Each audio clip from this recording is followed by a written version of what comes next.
رسول پاک کا وصال ہوا نا، حضرت بلال نے منہ سے لفظ ہی کوئی نہیں ادا کیا. کسی نے اپنا دکھڑا کسی انداز میں سنا لیا. حضرت عمر نے کہا، جس نے کہا حضور وصال کر کے گردن اڑا دوں گا.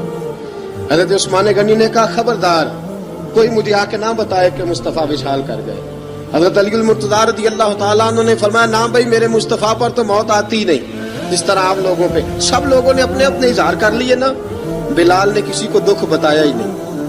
ایک کونے میں بیٹھ کے نا حضرت بلال اکیلے آنسو بہاتے رہے، کسی کو بتایا ہی نہیں، اکیلے روئے. ایک شخص کہنے لگا، یار بلال بولتا نہیں. کہا نہ بلاؤ اسے.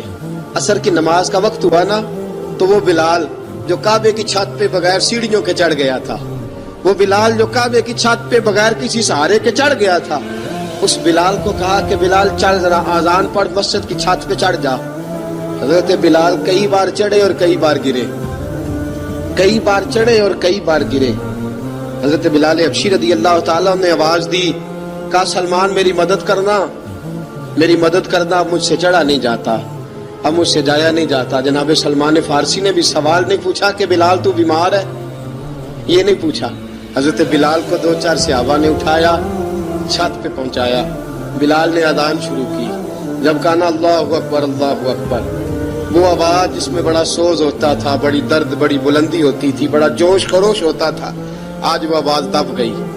جب بلال نے کہا نا اشہد ان لا الہ الا اللہ، حضرت بلال رضی اللہ تعالیٰ عنہ نے تھوڑی دیر روک کے سانس لیا. جب کہا نا اشہد ان محمد الرسول اللہ، جو سارے چپ کھڑے تھے نا، ان میں سے ایک بابا رو پڑا، جس کا نام ابو بکر صدیق تھا.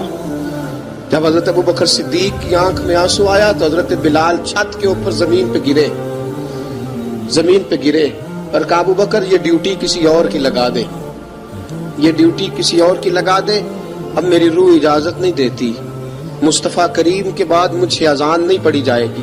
آپ نے واقعہ سن رکھا ہے کہ ایک بار صحابہ نے بلایا، دوبارہ آئے، حضور خواب میں ملے. کہا بلال تو آتا کیوں نہیں؟ بلال چھوڑ کے چلے گئے تھے. فرمایا اب میرا یہاں دل نہیں لگتا. ملک شام کے شہر حلب میں چلے گئے تھے، چھوڑ دیا تھا مدینہ منورہ. اب میری نگاہوں میں جچتا نہیں کوئی، جیسے میرے محبوب ہیں ایسا نہیں کوئی. حضور خواب میں ملے، آئے مدینے. حضرت بلال آخری بار، لوگوں نے کہا اذان پڑھو. کہا مجھے وہ اذان بھول ہی گئی ہے جو مجھے مصطفیٰ کریم کے زمانے میں پڑھا کرتا تھا، مجھ سے نہیں پڑھی جاتی. نہ مجھے کہو، میں کیسے پڑھوں؟ امام حسن اور حسین نے آ کے دامن تھاما نا، تو کہا بیٹا میں تمہاری نانی کا بھی نوکر رہا ہوں، میں تمہاری ماں کی چکی بھی پیستا رہا ہوں، مجھ سے کوئی فرمائش نہ کر ڈالنا. میں نے نوکری کی ہے، اور مجھے اگر اللہ نے توفیق دی تو میں تمہارے بچوں کے پیر بھی دھویا کروں گا. لیکن امام حسن رضی اللہ تعالیٰ عنہ نے فرمایا بلال ایک بار تو اذان سنانی پڑے گی. سنائی بلال نے اذان. کوئی گھر مدینے میں ایسا نہیں تھا جہاں سے رونے کی آواز نہ آئی ہو.